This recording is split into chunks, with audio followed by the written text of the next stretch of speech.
That thing we all call place. It is the intersection of many changing forces, passing through, whirling around, musing, mixing, dissolving and exploding in a fixed location. Rebecca Solnit, place. So that is where we are today, and on behalf of the City of Melbourne and our universities, I really want to welcome you, but I want to welcome Julie Wagner, our guest, to Melbourne, to this particular place. What's interesting about this particular building that we're in, Grimshaw Architects, it was a former printer, a printing studio.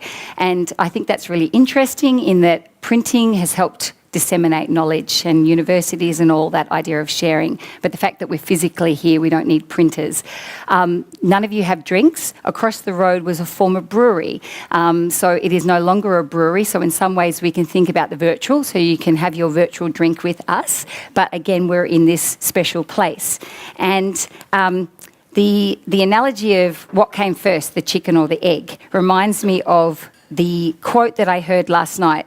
We make place, so places make us. Or is it places make us, so we make place? And it is in this context that I know Julie is going to really help us think about, do we make place or do places make us? Do they shape us? Do we shape them? And if I really quickly take the quote from Churchill and turn it on its head. Churchill has something that he said, which was, if we have a quarrel with the past, we will lose touch with the future. And I like to turn that quote on its head and say, if we actually don't make a connection with our past, in particular our place, we will definitely not understand and have a chance to make a better future. So Julie, as our visitor to Melbourne, and in this particular physical place that we're in, I just want to share for 1 minute that we are in not only the traditional owners of the Wurundjeri people, but they are a part of the clan of the Kulin Nation. And before this was the City of Melbourne, a particular Indigenous erudite leader by the name of Billibelleri, born in 1799, lived and breathed in this place, in this physical place that we're in. And where RMIT is, where the University of Melbourne is, where the City of Melbourne still have been built on the whispers and the songs of those Wurundjeri people. And what I love particular about tonight is this space for 40,000 years has been a place that those Wurundjeri people used to walk through, they used to hunt, they used to come together, they used to talk. And in particular, Bouverie Street, the street that we all came down today to come into this street, was actually a creek. It is still a creek. It was known as Town End Creek. It started, you're staying at Queen's College, so it started at the Royal Women's, the cemetery. It weaved its way through the university down Bouverie Street, which is the street that we're in now, turned right, went down Elizabeth Street, and then ended up in the Yarra River. And 40,000 years ago, even today, if we were standing outside now, we would hear the platypus, we would hear the eels splashing, we would see the kangaroos, we would see the Wurundjeri people. But what I love about that idea of if we don't think about our past to get to our future, to this day, and I know this for absolute fact, those eels still make that ancient migratory path every single year from the Yarra up. The creek is below us. We know that our Vice-Chancellor has a home on the university campus, and where the tennis court is, the eels sometimes plop themselves out onto the tennis court. We have academics and professional staff and citizens that live in this area that often see the eels in the drains and see them between the buildings. So again, when we think about place and we think about meaning, as our guest to this place, I just wanted to sort of start that story with us about what's a really, really special part of what we are now going to start calling the Melbourne Innovation District. But it helps sort of contextualise exactly where we are tonight. So if I could please welcome Julie Wagner. I have to say, She's probably my professional brain crush. I have the pleasure of working with Julie for a couple of years. You have had such an extraordinary impact on the work that we've been doing at Carlton Connect, but in many other things. So you have an MIT degree in urban planning. You rose through the ranks of to become the Deputy Planning Director in Washington, DC. You've based yourself in Europe. You've helped so many cities look at competitiveness. You created the manual, the epistle that we think about with Bruce Katz on the Metropolitan Revolution and the Innovation Districts. Many, many, many more things. And we really look forward to hearing about some of your findings and maybe also some of your observations of our great city over the last couple of days. Please welcome Julie Wagner.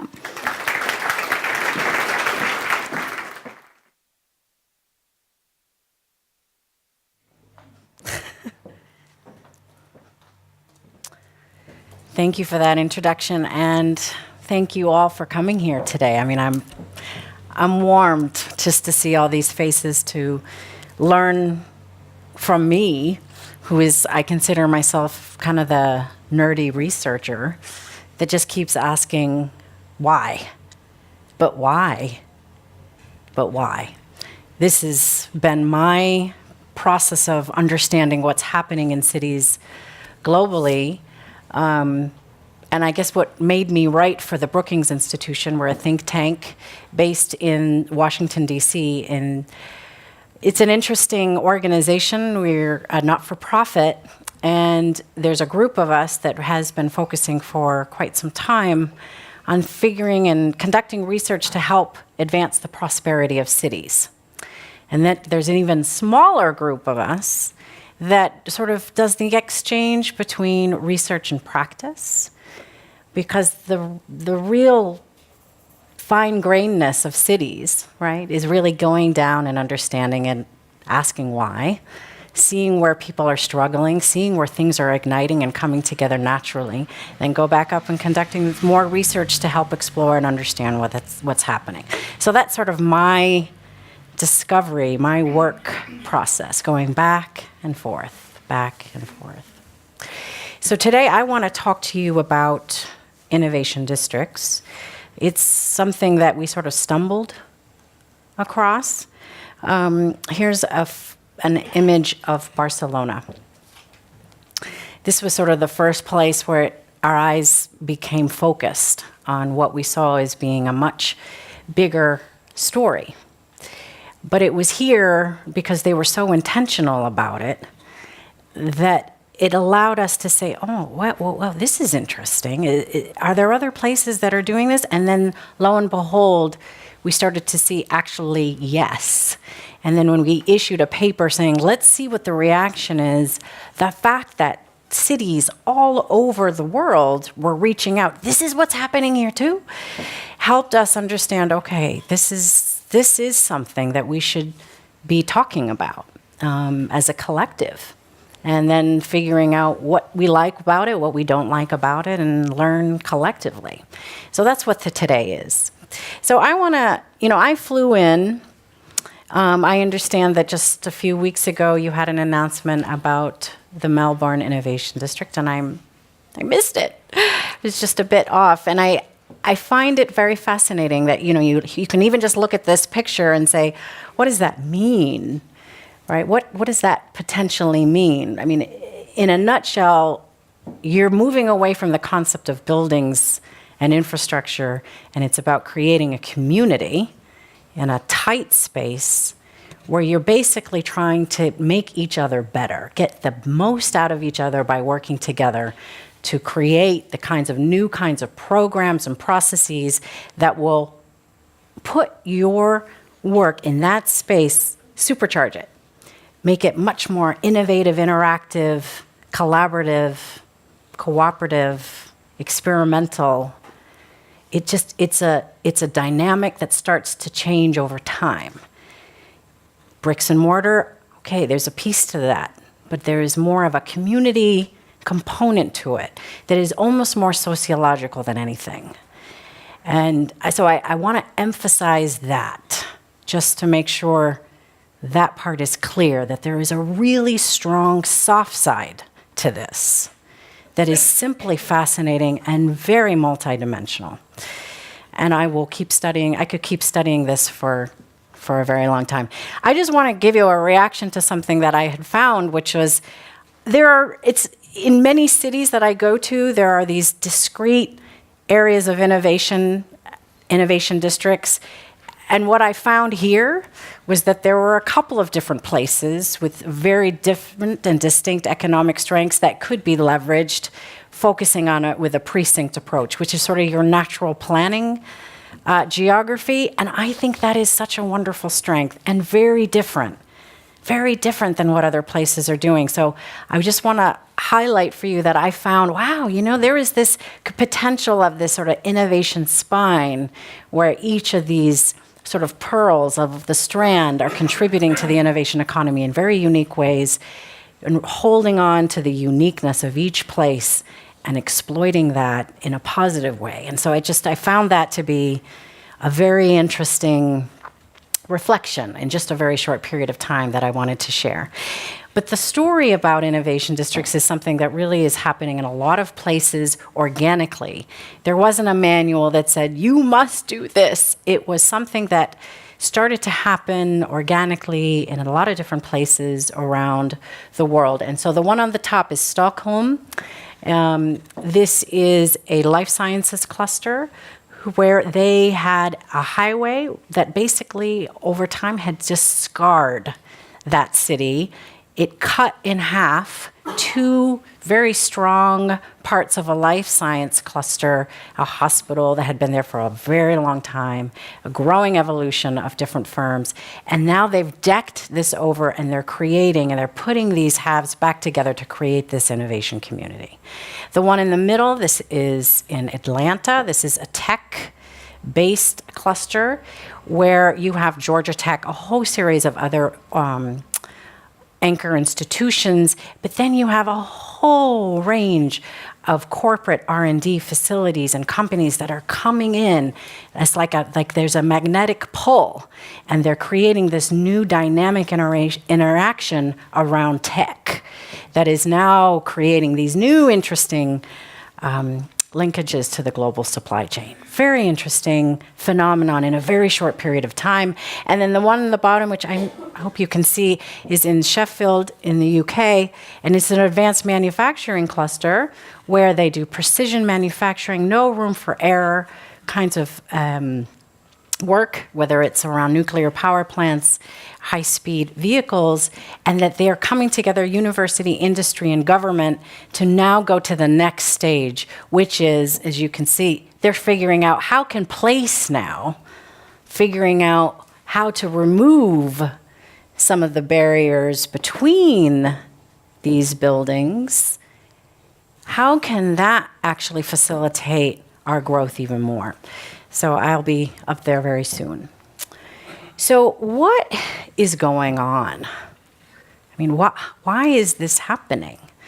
This was our question that we were asking ourselves and asking others, and quite frankly spent a lot of time trying to understand.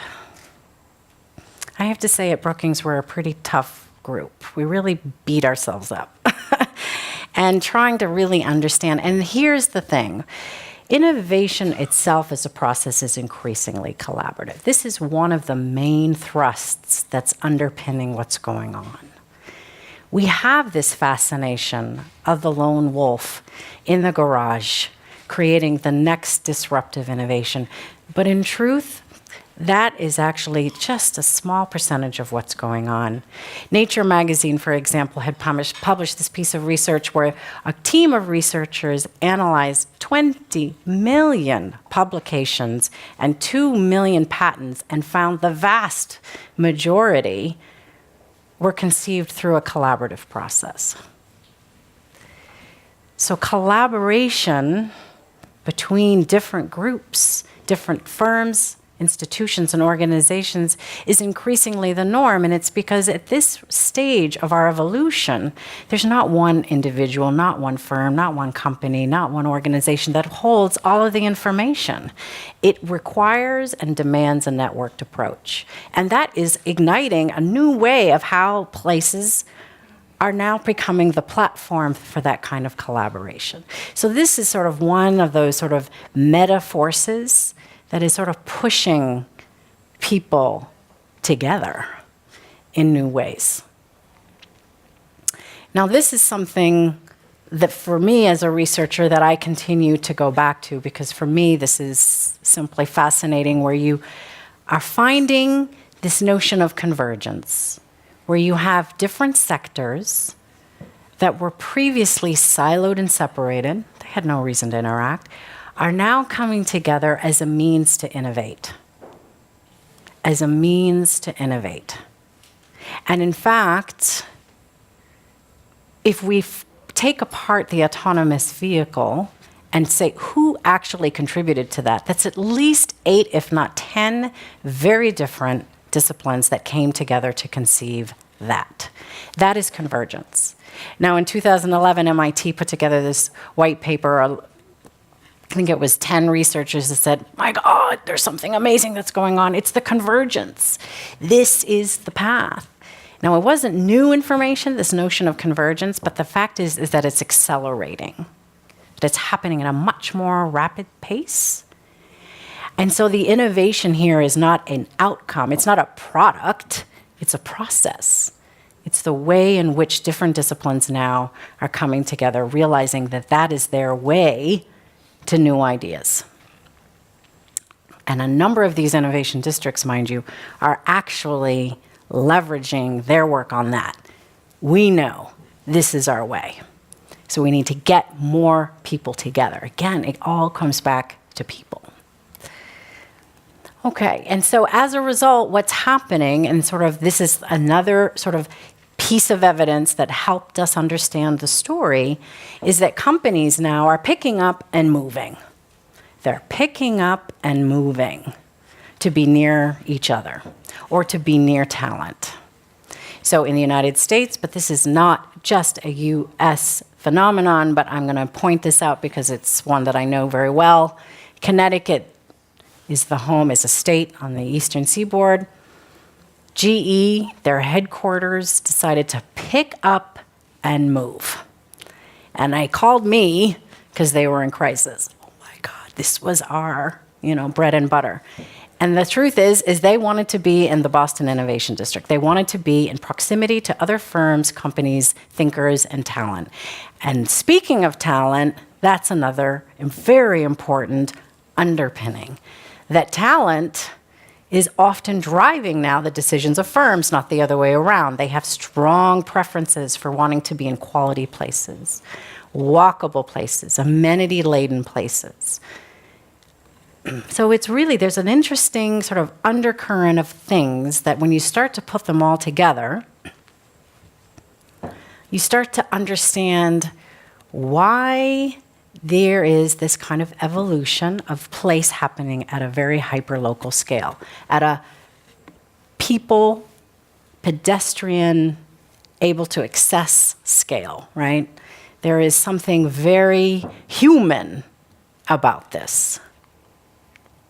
So let me just talk through for a minute. You got to just bear with me because I think this part it's just a helpful reminder about how economies are agglomerating and how some things are staying the same and some things are changing. So some things that are staying the same is that at the regional area, between around 160 kilometers, that hasn't changed. There's still this supply network of trucks moving back and forth between different kinds of companies as part of the network. This has not changed over time. And same with the labor pooling at the metropolitan scale. This is still more or less the geography that people are willing to travel. That has not changed. What has changed over time is this last circle, where there is now a greater emphasis at the hyperlocal. And if you break that apart even more, which we're really saying here is a changing geography of innovation that's even increasingly hyperlocal, that research is showing, let's say the software industry, they have found that at a 10-minute walking distance, that's where they want to agglomerate. No one is dictating that.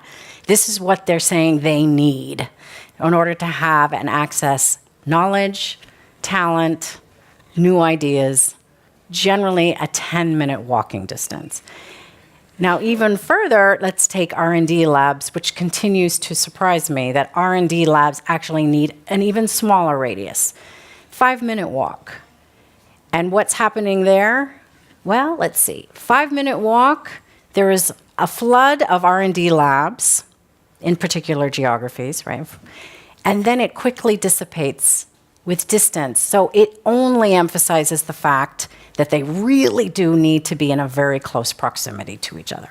So here, all of this to say that the geography of innovation on these knowledge-intensive kinds of sectors, these advanced sectors, are really small. Hence the innovation districts story. So we went ahead and tried to dissect this for people to understand. Okay, so we have a sense of why, and now what is it that we're talking about? And we generally found that this is the sort of diagram to explain what it is. This is a place-based innovation ecosystem, a place-based innovation ecosystem. If you Google innovation ecosystem, you'll see like 500 different models out there. Very linear, This is very different because it's grounded in place, and it has this combination of economic, physical, and networking assets. And that when they reach the right kind of synergy, combined with the right kind of governance and the finance and a risk-taking culture, you create this innovation ecosystem where things start happening on their own. People can kind of step back and relax, and things just start happening. The magic starts happening, right? But it's this interesting relationship. And so places that I go to, I often find strong economic assets, but the physical is still not quite there yet, so they're focusing on that. Or reverse, strong physical bones have the right. And now it's about trying to get those last remaining economic actors to just have it just start. So it's an interesting, each of these places are in their own place of discovery and evolution.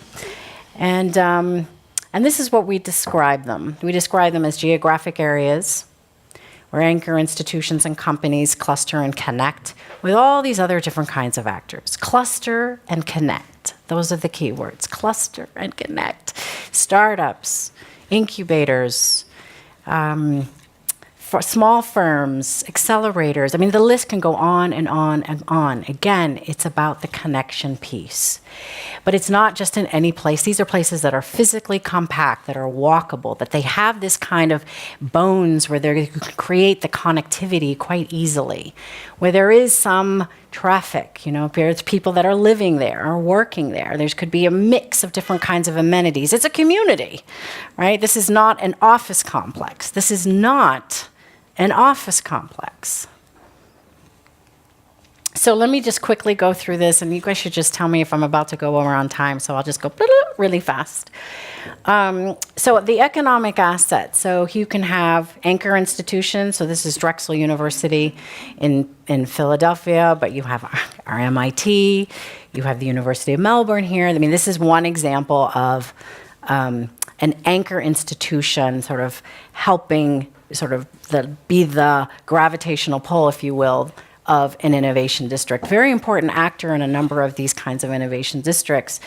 But it's not just them. There's high-value research-oriented firms, creative fields, small batch manufacturing. It really depends on the cluster, the economic cluster that is primarily driving this, and the secondary, tertiary clusters that are sort of complementary to that.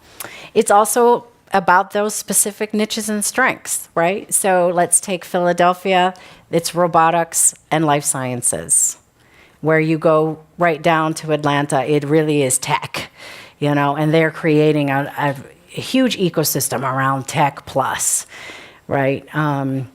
So what we've been doing actually is spending more time trying to help some of these places understand what their competitive advantage is.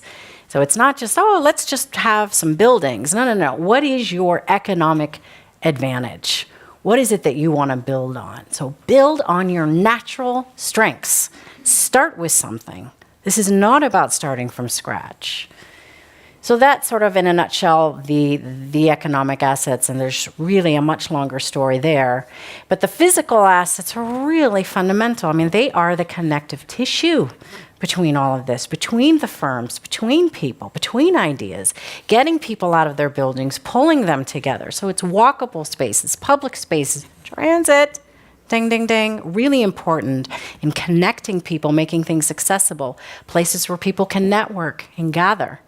Laboratory spaces, the kind of innovation infrastructure fundamental for advanced research. And then restaurants, of course, where you want people to be staying in your district, not getting in a car and leaving. No, you want people to stay and start mingling and having these kinds of conversations. So you have people in these innovation districts that's all they're focusing on. How do we create these quality places that people want to stay? So in Boston, for example, this was when they first started and they did have a sea of parking. You know what? We're going to create a building, a district hall, that is public, open, accessible as for as many hours as they could afford. And this was actually city funded in part. And we're going to create a whole series of events and spaces that are interchangeable for startups and entrepreneurs and even companies to just come down out of their buildings and start to have conversations here. This has become a magnet within this innovation district. And more of these districts are saying, that's a great idea. So there's a lot of copying going on and adapting and learning together. It's a really interesting evolutionary process across these innovation districts because they're just learning. It's a lot about experimenting. And then last is the networking. And I have to say, this is often the piece that it's both baffling and fundamental at the same time because this is sort of your lifeblood.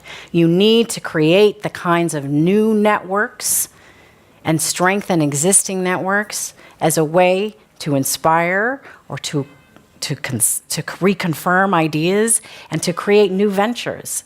So you have, I'd say, there's probably probably 6 or 7 innovation districts in particular that I can point to that have people full-time, can be ranging from 6 people to 3 people to 1 person, full-time, just thinking about how can we strengthen the relationships between people.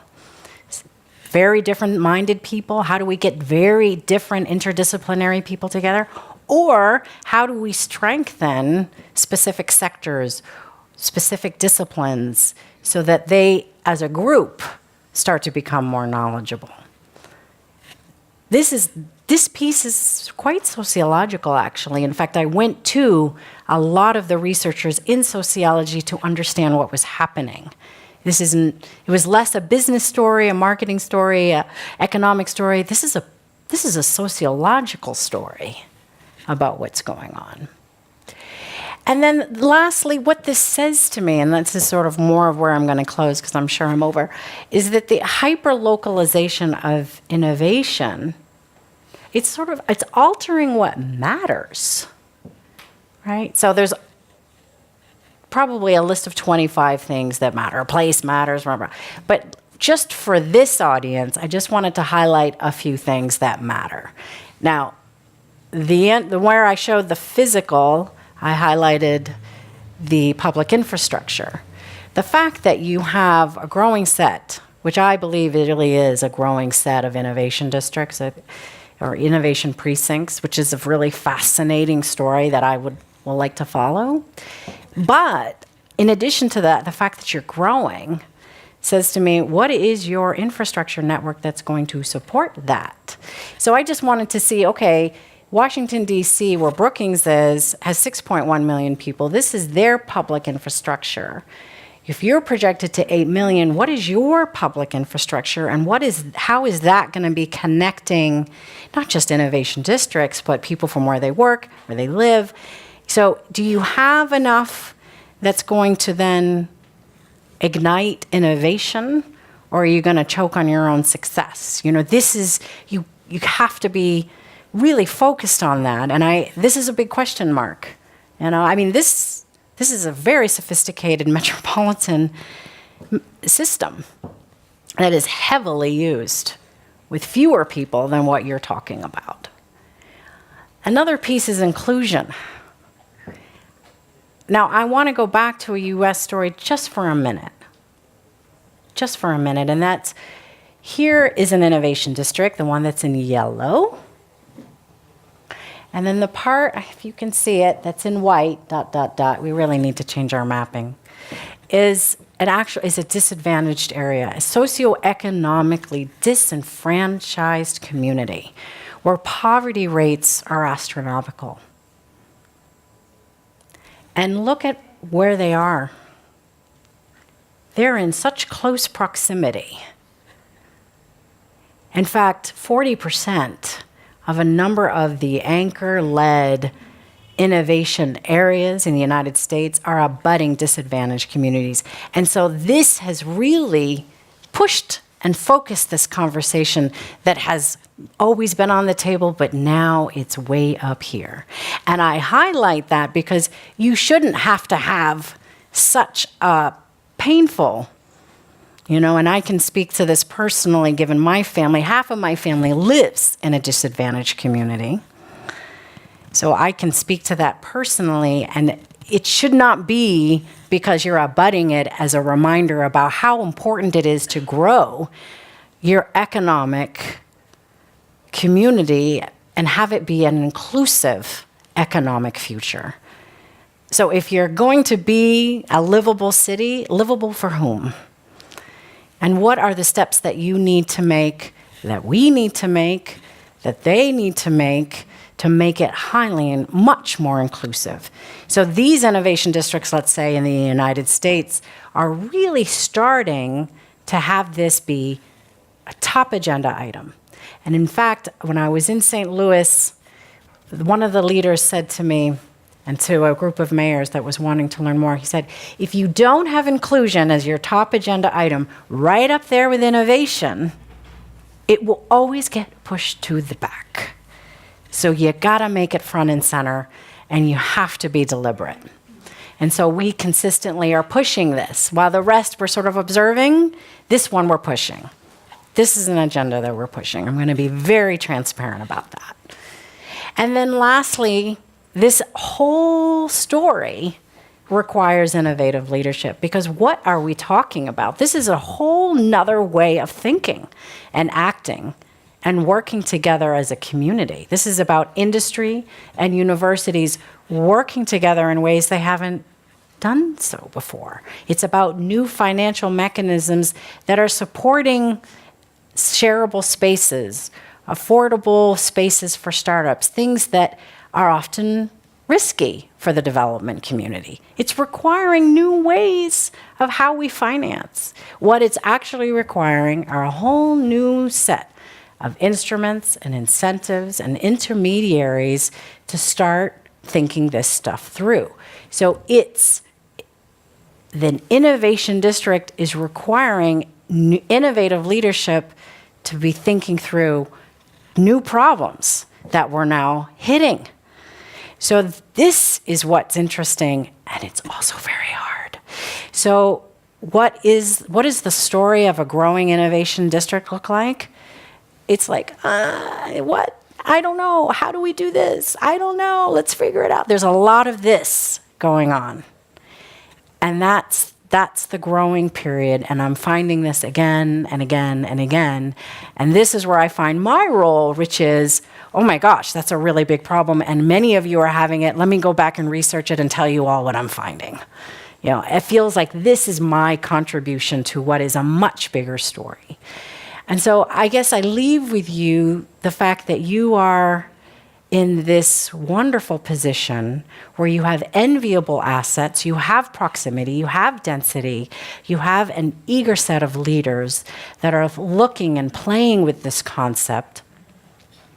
And for me, it's an honor. It really is an honor to be here and understand your story and weave that into this broader narrative and have you direct me on how I can help and how others can help and how we can move this practice. But thank you. Yeah.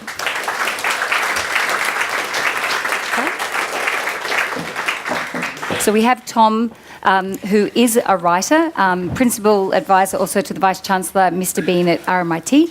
I know you have been inside It is Mr. Bean. Yes, it is. We also have, you were chief, you worked in the Honorary Julie Gillard's office, PMC, and also in a think tank in London. And we have Margie, who is a trained architect. I will also say a placemaker with a heart, having worked at Village Well. And those of us that know Village Well, if we think of De Grave Street and we think of some of our activation of our alleyways through the 80s and 90s, Village Well definitely took pride of place there. But you are definitely an expert in private and public sector work and the work that you're doing, leading the City Design Studio at the University. I was going to say the University of the City of Melbourne. Oh my gosh, I'm merging us. But thank you very much for being here. Your last comment, Julie, is really interesting about innovation leadership and about kind of bravery and about, in some ways, an appetite to fail. And I'm not necessarily thinking failure of the Enron style here. I'm thinking fail, first attempt in learning, so iterating. Some of the stories that you've talked about, for those that have made transformational leaps, was it a burning platform? Was it because I think what I'm thinking about City of Melbourne Melbourne and this district is, we can't be complacent. We are really fortunate to be in a place where economic assets, physical assets, we are a livable city. We hear it every year from our mayor, but we can't be complacent. So we don't necessarily have the burning bridge. So your leadership examples, were they coming from a crisis or were they coming from true visionary leadership? Not so helpful. Both. No, both. I mean, you can take a Boston. It's a hot market, doing very well economically, and yet you had a visionary mayor that said, we want to become a cradle of innovation, and we're going to focus within a very discrete area that is an outmoded manufacturing area, and we're going to make this the heart of our city for new ideas and new products for the market. And that's one story. And then you have others that say St. Louis, where, while it's not catastrophic, they were slowly going down. Their numbers were diminishing. And there was a set of university and research and institutional leaders that said, we are investing so much time and energy in growing our local population and growing startups. They're all leaving. We're not reinvesting in our land. We don't have a vision. There's something that we're not doing right because everybody can't wait to grow enough to leave. Grow enough to leave? This is not our future. So it was local leadership. It wasn't city government. It was local leaders at institutions such as different universities and hospitals saying, together, we're going to start a new future. And we're going to try things differently. We may fail, but we're going to try. Yeah, fantastic. Yeah. I should have started with Tom and Margie. Thinking about Julie's presentation, before I ask you a specific question, were there any core slides, core themes, something that resonated, thinking of you, Margie, with City of Melbourne, or Tom, RMIT, that you want to make a comment on? Well, the idea of innovative leadership really resonated with me in the role that I have in local government. I think there's this traditional perception of local government being about the 3 R's, roads, rates and rubbish. But I don't really see that as the role of local government currently, particularly in a city like Melbourne that has enormous challenges that we're facing, as we heard with population challenges in the introduction. So I think we have a really important role to play in terms of innovation, both in terms of the idea of creativity, but also in terms of risk-taking. And I think City of Melbourne does have a bit of a legacy around this. We took a big risk with our Council House 2 building, which was, at the time it was built, it was the first Green Star commercial building in Australia. So it was kind of leading the industry at the time. But I think we're also looking at innovation in terms of how we're developing the public realm in the Innovation District. We're about to start work on University Square, which is a traditional park that was designed, in the 1850s, based on a sort of London square, that traditional model of the park. And one of the challenges is that the elm trees, it has a sort of monoculture of mainly elm trees. 80% are nearing the end of their life, so they really have very little life left in them. We're looking at the challenge, how can we transform this park into a 21st century park that actually meets the needs of the population at the moment? So how can we create greater diversity of species? How can we create more activity in that park to allow for networking, collaboration, having tables that have Wi-Fi and so on? The eels, how do we cope with water and the fact that it is on that catchment, yes, and that is very prone to flooding and so on. So all of those kind of contemporary challenges and different ways of looking at how we design public space now is what we're trying to address in that park design. Fantastic. Tom, do you have... What really struck me most from Julie's fantastic presentation was also her answer to the question that you asked, Jacyl, which comes out really clearly, the combination of organic change and strategic change, and how so many great cities and great projects within cities have emerged as that kind of combination of the factors that no one was expecting or that you can't do anything about, the accidents of geography and to some extent of history, like where the water flows, the fact that Washington DC is built around marshland and so on and so on. And then the vision, the methods and the intentions of people who plan and people who lead, and the challenge of kind of bringing those factors together and dealing with the complexity of our current situations. And I think that it's a great way of illustrating the promise and the difficulties of managing urban growth and actually shaping kind of city life as a whole. But it also reflects a bit some of the logic that I think is behind Melbourne Innovation Districts and the aspiration and some of the method of trying to build that broader picture and then start to layer up capabilities and opportunities for people to be able to collaborate in new ways. If we think that, I can't think who said it, but technology is only as good and design is only as good if it is aligned to the culture of a place. And we know that whoever did someone's got it in a tea towel, culture eats strategy for breakfast.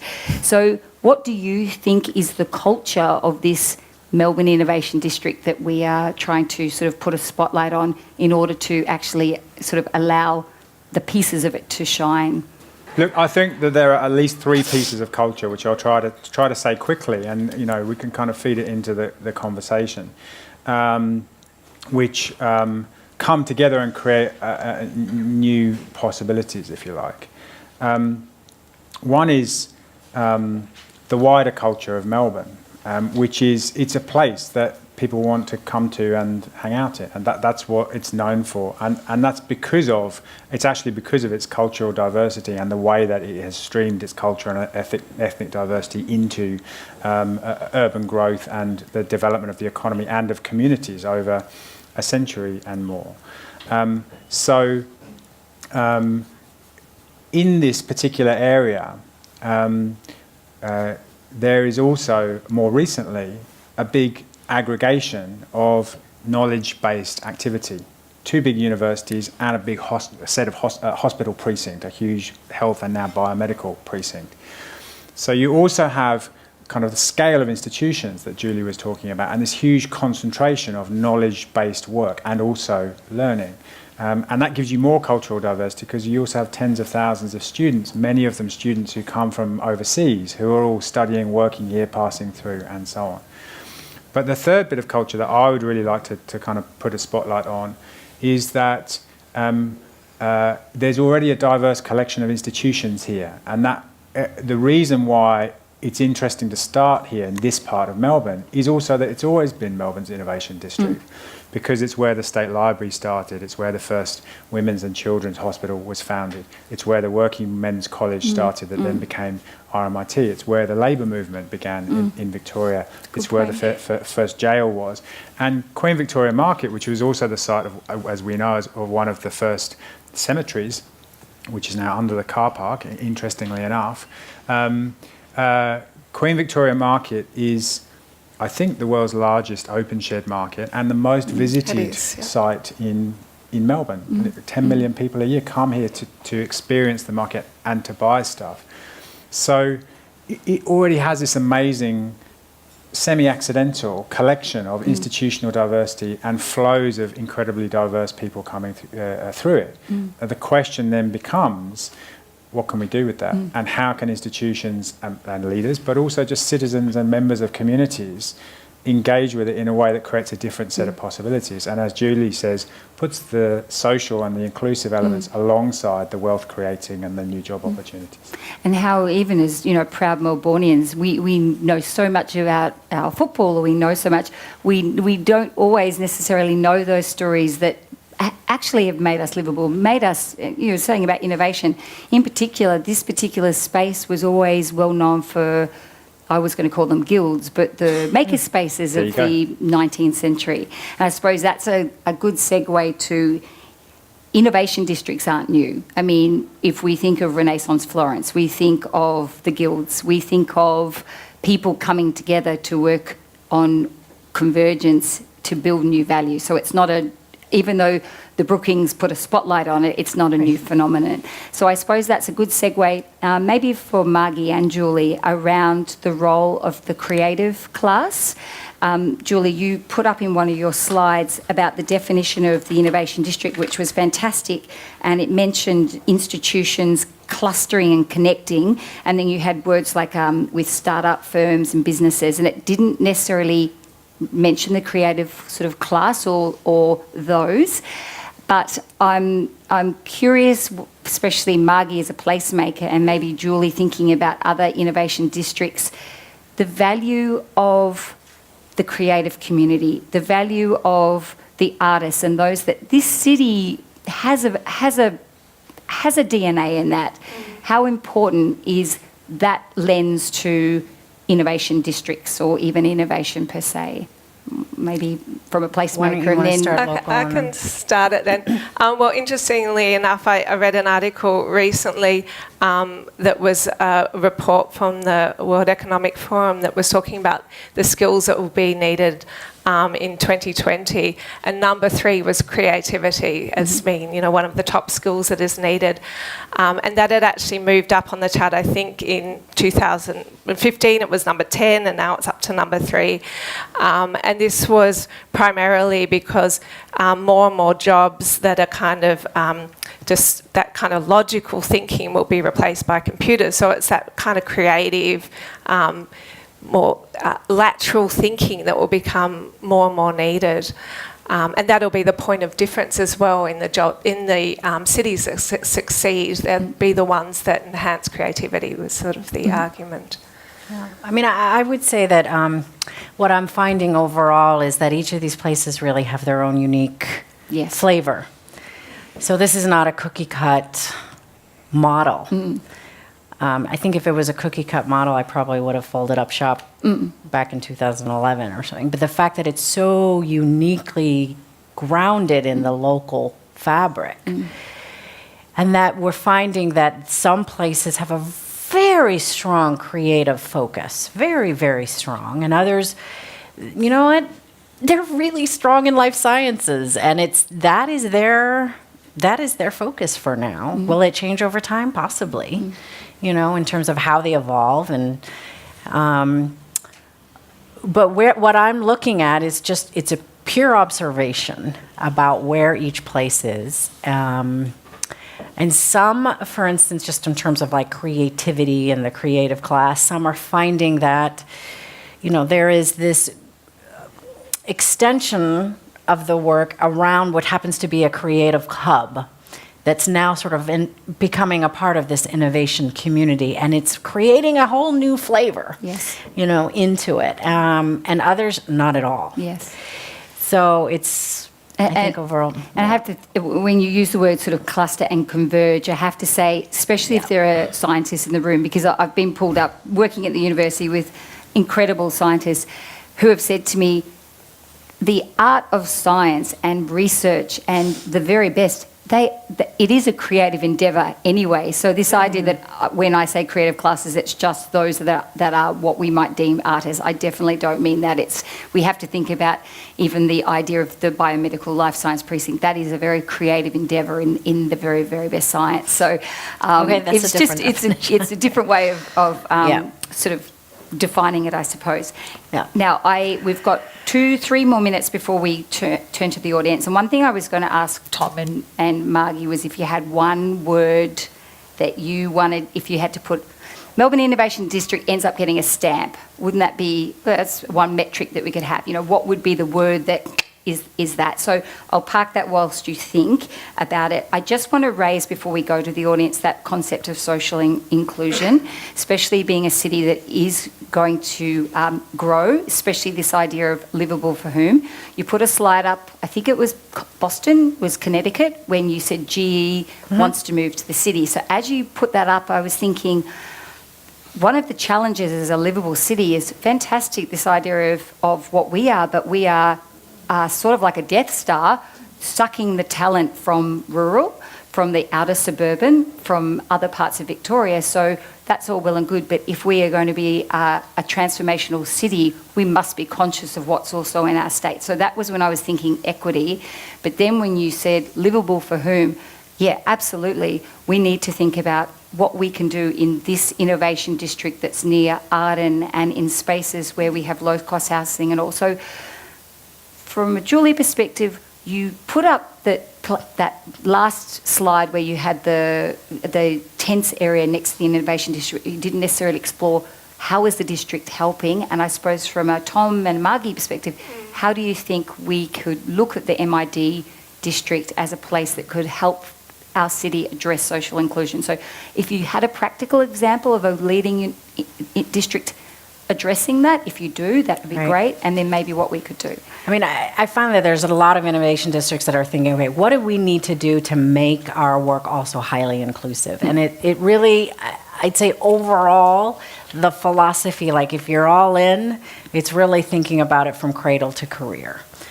So it's like thinking about, okay, how do we support the mothers that are there? How do we support it with the prenatal? How do we support it with the education? The mentorship? I mean, it's literally, is it a matrix of 5 things? It's like 100 things. And so some places have just, that is their focus. They have a huge team of people. There's a lot of work with the city, a lot of work with workforce development. I mean, it's just highly dynamic and interactive. And at the end of the day, when I say to them, wow, this is really impressive, do you feel like this is enough? They say, no, it's not. It's not. So, I mean, every country is different, so I think you can't take one story and put it into another, but I mean, in the United States, we have seriously systemic challenges that are going to be needing to be addressed in such many different ways around race and class and discrimination that have been going on for a very long time. Very different story, but each place is going to have to get to the meat of that. What I find very refreshing about these innovation districts is that they're a small geography, there's something manageable, and they're saying, you know what, this is also our responsibility. What do we do as a collective? And so they are innovating, right? Saying, oh, we're in the healthcare cluster. What is it that we should be doing differently to be more inclusive? Do we start actually putting some of our work out and having more into the community and having that be part of one of the ladders of growth? So it's, again, very interesting evolutionary process, mistakes for sure. But the fact that it is really more on the radar screen now that we've gotten at this more hyper-local scale is, I think it's laudable. So, colleagues? I'm quite interested in how the Carlton community is brought along in the journey. So looking at inclusivity in terms of how do we ensure on that hyper-local level that the people that actually live in this innovation district are part of the story. I think one of the challenges at the moment for local residents in Carlton is that the institutions do feel fairly sort of closed doors, and that a lot of the interesting work and research and so on isn't open up to that community, or they don't feel a part of it, or they sort of don't feel necessarily connected. So for me, I think that's a really important challenge to think about, or opportunity that that we can look at as part of this district, actually making it more inclusive of that local community. Yes. Tom? The phrase that captures most for me about MID and the potential of it is a meeting point, that it's potentially a meeting point on so many different levels and in different ways. Its location in the city, Melbourne's role in a wider international network of cities, and also what it is that doesn't work in this local area and could work if we find the right ways. So it's really the spaces in between our activity centres, University Square, Lincoln Square, Victoria Street, Queensbury Street, which are sterile and arid much of the time. And the road traffic corridors are actually dominated by private cars and trucks in a way which is cutting off interchange and socially creative forms of exchange and access in many ways.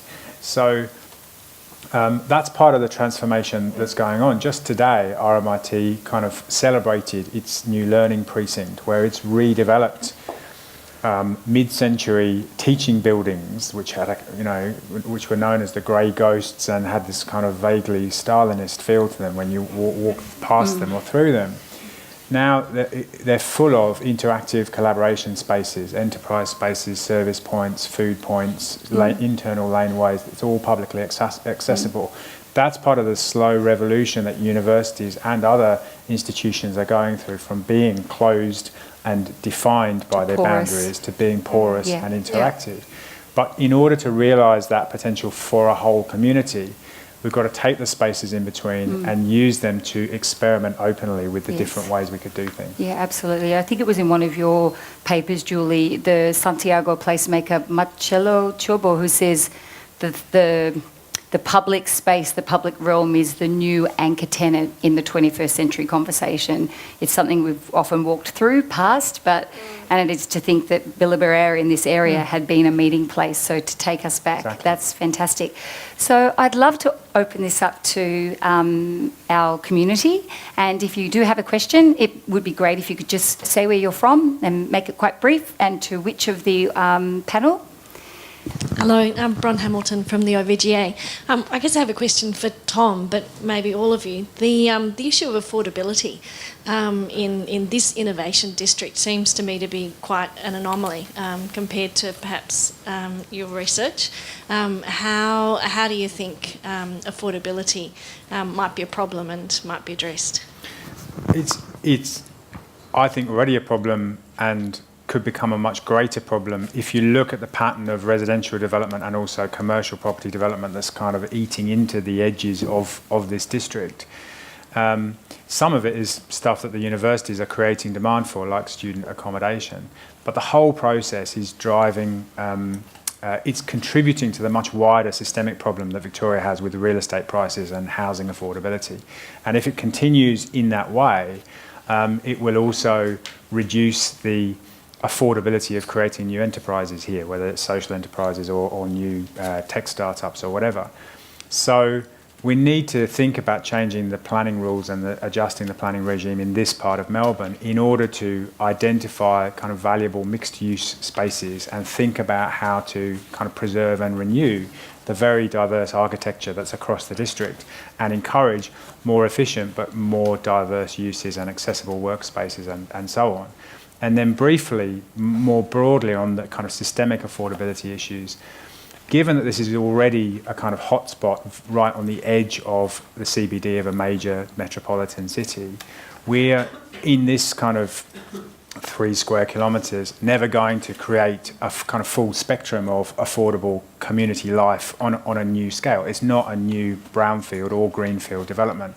But what we have got the opportunity to do is build strategic partnerships and learning processes with organisations and communities and locations all over wider Melbourne and potentially elsewhere, and actually to try to design and prototype and learn from ways of making housing affordable and environmentally efficient, and ways of creating jobs and learning opportunities that everyone in the community can access.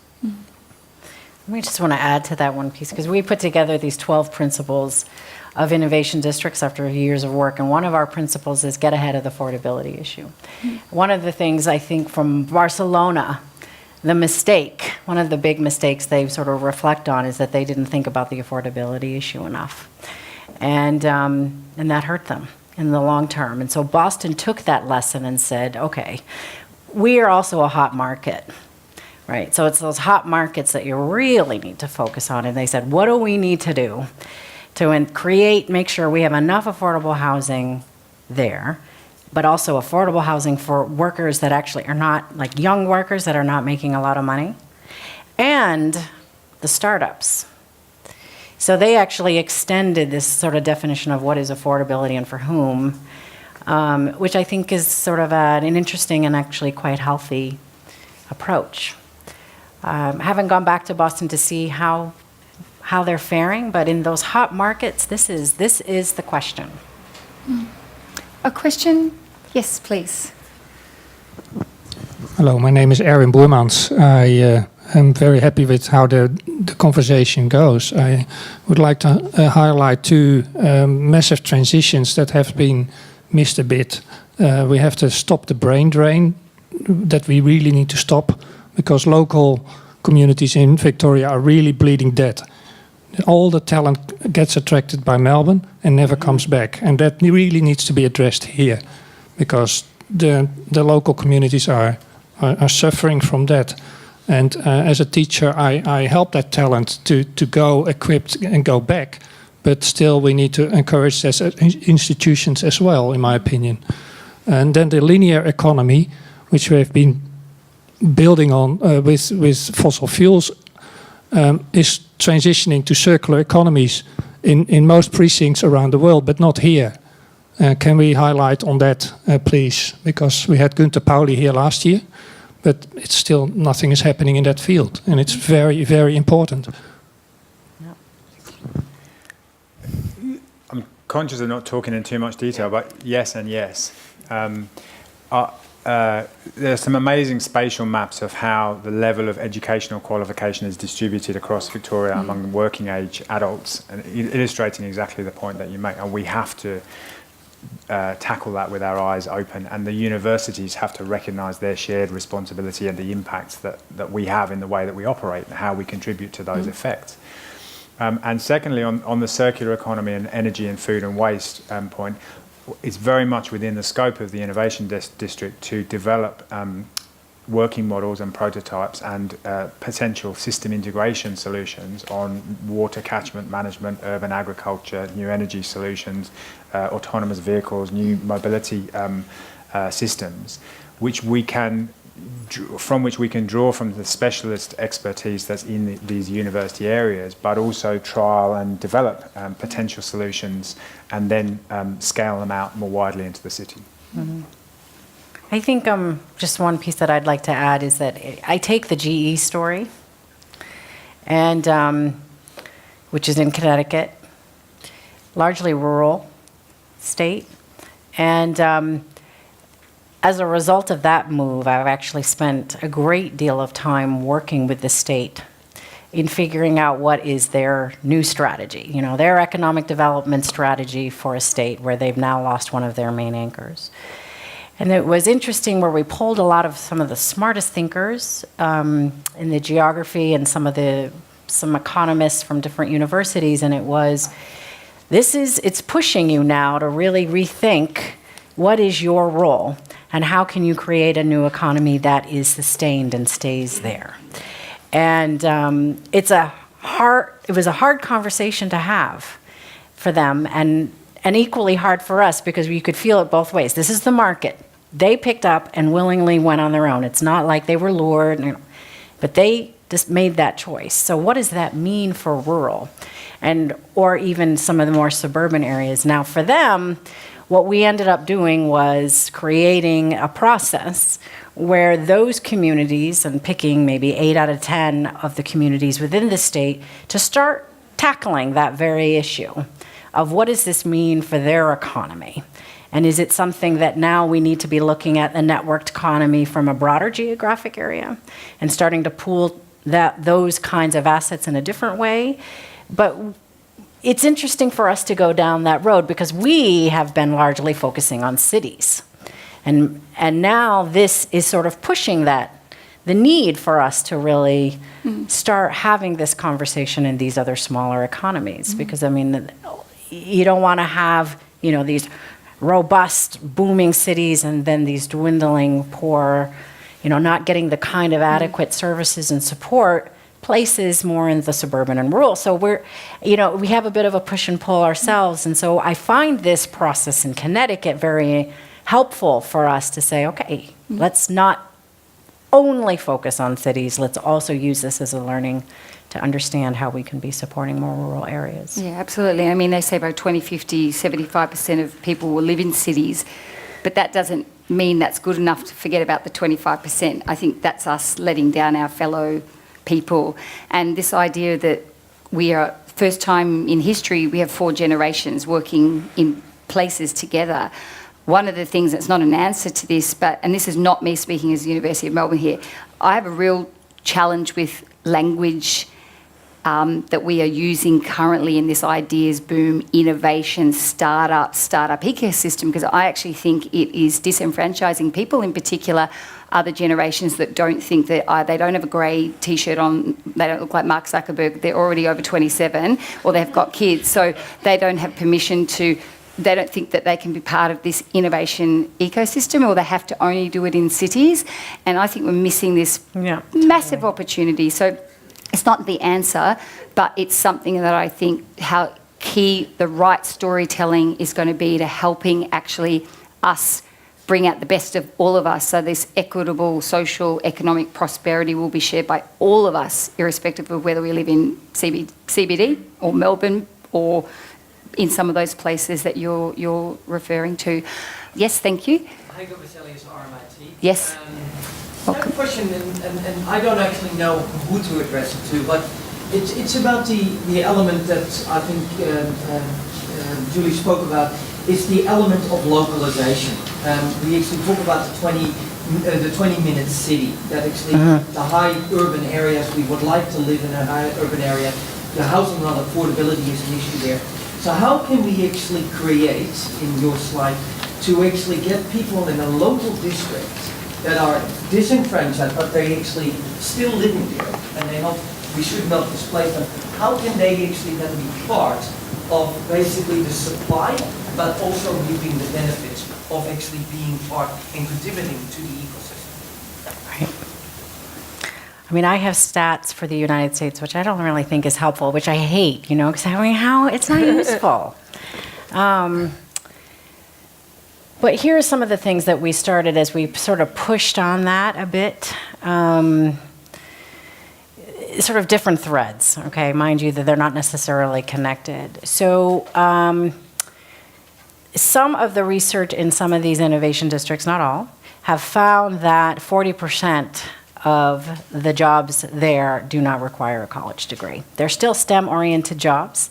They still have strong living wages, but they don't require a college degree. And it's just about how you make sure you get your local residents into those jobs, right? So that is a point of intentionality. And this goes to the point of why this leader in St. Louis said, if you're not intentional about it, it won't work.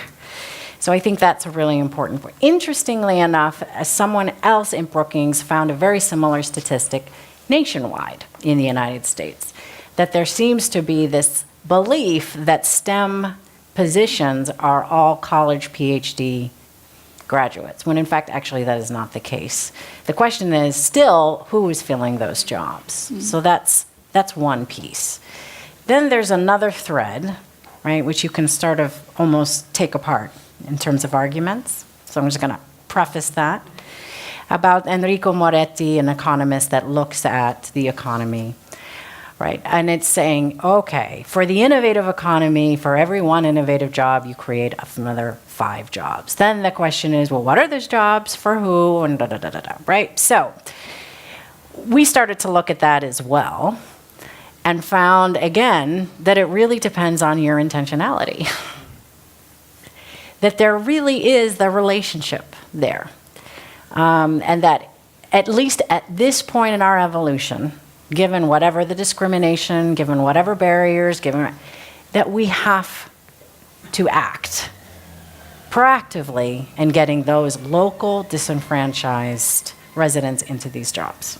That is the state of where we are, at least in the areas that we're looking at in the United States, without question, and it is across the board. Will that change? I think for a very long time, we're going to have to be intentional. Yeah. I think beyond the jobs aspect, the other aspect of the sort of local story goes back again to the quality of the public spaces and the public facilities. So we know in Carlton there's a large student population that are living in very small, often very small, units. So there's greater reliance on the public realm, and this is a big part of the focus for the Melbourne Innovation District on putting more capital and more focus on the public realm and improvements to the public realm. And we have Kathleen Syme Community Centre in Carlton, which is loved to death. It's actually bursting at the seams with love. It's a kind of contemporary version of a library, and it's more like a community lounge or hanging out place than the traditional library. But these sorts of facilities, I think, are incredibly important in these districts for providing local meeting places and so forth. Community water pool. Here, and then the final question. Hi, my name's Emma. I'm both a student and staff member at the University of Melbourne. My question kind of relates, I guess, to a few of the things people have been talking about. So a lot of the innovation districts we've been talking about fall in areas with universities where people have college-level educations, and people have been talking about how do we take that back to the kind of local level. And I guess my question is, you talked about innovative leadership being really important. How can we start looking at educating in our education system at the high school level, bring that conversation around innovative leadership to people who have only high school level qualifications? What do you think is important in teaching innovative leaders at that younger education level? So what do we want the innovative leaders to do about? Or if they don't have university degrees. Yeah, I mean, what do you think are the important things to be bringing into high schools in the conversation around innovation? What do you think people should be learning about at high school? How can we be building Right. the next generation of leaders who will be able to be those that tackle these problems when we're all... Oh my gosh, that's Well, if I can go back to that discussion That's a around great question. creativity, I think that's quite a critical factor. Valuing creativity, but also I think a key part is about multidisciplinary approaches. So not necessarily following a single route too young in high school, being open, like building your skills across a whole range of different things. I think they're two kind of approaches. Tom? Well, building on that, I think that's absolutely right. So high school students need to learn how to collaborate and how to participate as equals in a broader community. And the current high school curriculum and all the pressures around it push them too far into a competitive, individual, elite-based model of what and how they can achieve. Thank you. Tom Williams from Innovation Consult. A question for Tom. If we want to build the economic strength in the Melbourne Innovation District, I wonder whether there's, what you think the right strategy for that might be, because it seems to me we've got, a lot of good basic research going on in the area. We've now encouraging startups, but what we are missing are the mid and large size companies in the way that GE's moved into Boston, for example, with the exception of CSL over the back edge there. We don't really have those mid and large size companies who are saying we want to be co-located with research and startups for that collaboration. So how do we encourage that? And who's in charge of sort of designing these sort of things? I think that's a question for everyone, and I'll try and give you a quick response, but I think the key answer is what Julie said in her presentation, that it's intermediaries. And in Melbourne's kind of ecosystem and real economy, it's about identifying corporate and industry partners who can and are willing to act as intermediaries in their own supply and value chains. And between Melbourne University and RMIT, there are dozens of those companies, whether it's Siemens or Boeing or but then also when you start thinking about the procurement and supply chains associated with a market of the scale of Queen Victoria Market, or the City of Melbourne itself as a medium to large scale procuring enterprise and service provider, and all the other local government agencies and authorities that are kind of ringed around us.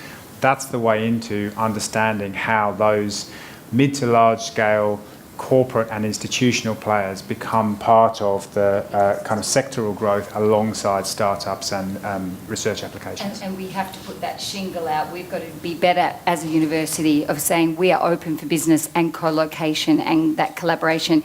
We've got to get better at working with our government. So as we know, Alibaba have now headquartered their Asia Pacific headquarters here in Melbourne, and that's brilliant. But when whoever did the luring and the wooing, who knows what the deal was that got cut for whatever the free rent is. I don't know, I don't speak for the government. I went down and visited them. They're in a beautiful service department executive office somewhere in Bourke Street, on the 12th floor, on a floor, no connection to the neighbours next door because it's just there. And so I walked in and thought, what a missed opportunity when the wooing. Why not have planted them in the middle of the innovation district where straight away they could have been working with computer scientists, they could have had work integrated learning, they could have been doing things that would have made their entry even better for us that are here. So I think we've got to get better at it, and then we've got to work with the pollinators, the intermediaries in between. One very quick point about it, which is Ben Rimmer, who's here, is leading a group next month who are going to Boston to kind of kick off Melbourne's participation in the MIT's Regional Entrepreneurship Acceleration Program. And that's a collaborative effort to work through exactly the question that you're asking. Yeah. Can I just add one additional thing, and that is, from the research and all of the conversations that we're having across these districts, we're finding there's not a silver bullet. Right? I think one of the district leaders that I continue to find myself very impressed with said, the thing about an innovation district is to create enough of a value add where there is a dramatic magnetic pull, and that's, high-speed wire, creating the places and the spaces, having the things that are activated, where universities and industry are open. They've changed the processes that are within that area. Things are streamlined. It goes on and on and on and on and on and on and on and on. And then collectively, all of a sudden, here's this interesting ecosystem that's more risk-taking, more collaborative, and it's open for business. Things start to happen. Yes. So fantastic. Before I ask you to please thank our international guests, Julie, Margie and Tom, I do want to thank you as a committed Melbourne audience. If I take a riff off Jane Jacobs' classic quote, places like the Melbourne Innovation District will only be capable of creating something for everyone when they're created by everyone, and you are in this community. So I will ask you to thank them, but go well into the night. Listen for the eels as they splash through the alleyways, and I hope that we can continue having these conversations. So please join me in thanking our panel. Thank you.